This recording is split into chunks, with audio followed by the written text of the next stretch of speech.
హైదరాబాద్ లో జనరేటర్ బ్యాటరీల దొంగతనాలకు పాల్పడుతున్న ముఠా గుట్టురట్టు చేశారు పోలీసులు. 3 సభ్యులు ముఠాను అరెస్ట్ చేశారు. నిందితుల నుంచి 92 బ్యాటరీలను రికవరీ చేశారు. ఈ దొంగల ముఠాపై ఇప్పటి వరకు 18 కేసులు నమోదయ్యాయన్నారు పోలీసు ఉన్నతాధికారులు. దర్యాప్తులో 33 చోరీలు వెలుగులోకి వచ్చాయన్నారు.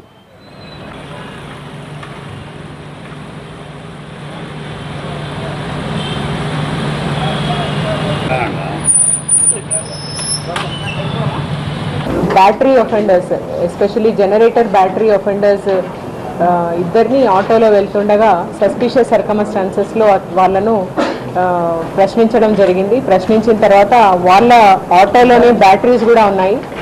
దీంతో వాళ్ళ వేర్ అబౌట్స్ క్వశ్చన్ చేస్తే వీళ్ళిద్దరూ అన్నదమ్ములు సాజిద్ అండ్ వాజిద్ అని. ఇతను ఒక బ్రదర్ ఏమో ఇంతకు ముందే 2010లో ఆసిఫ్ నగర్ పోలీస్ స్టేషన్ నుండి A1 వాజిద్ అరెస్ట్ అయ్యి ఉన్నాడు already. Both of them are working in ఖైరతాబాద్లో పని చేస్తారు. మార్నింగ్ అంతా వీళ్ళ తమ్ముడు ఆటో నడుపుతాడు. నైట్ కాగానే బిట్వీన్ 2 o'clock నుంచి 9:30 తర్వాత నుంచి మార్నింగ్ 4-5 వరకు ప్రతిరోజు అన్ని ఏరియాస్ చూడడం, city, Cyberabad and Rachakonda main రోడ్స్లో ఉన్న ఇంపార్టెంట్ హాస్పిటల్స్, తర్వాత షాపింగ్ మాల్స్, తర్వాత ఈ మొబైల్ ప్రొవైడర్స్కి సంబంధించిన బ్యాటరీస్, అంటే ఎక్కడెక్కడైతే వాళ్ళ టవర్స్ ఉంటాయో ఆ బ్యాటరీస్, ఇవన్నీ యథేచ్ఛగా ఆల్మోస్ట్ 1 year నుండి దాంట్లో 90కి పైగా బ్యాటరీస్ ఇవాళ సీజ్ చేయడం జరిగింది. ఆటో సీజ్ చేయడం జరిగింది.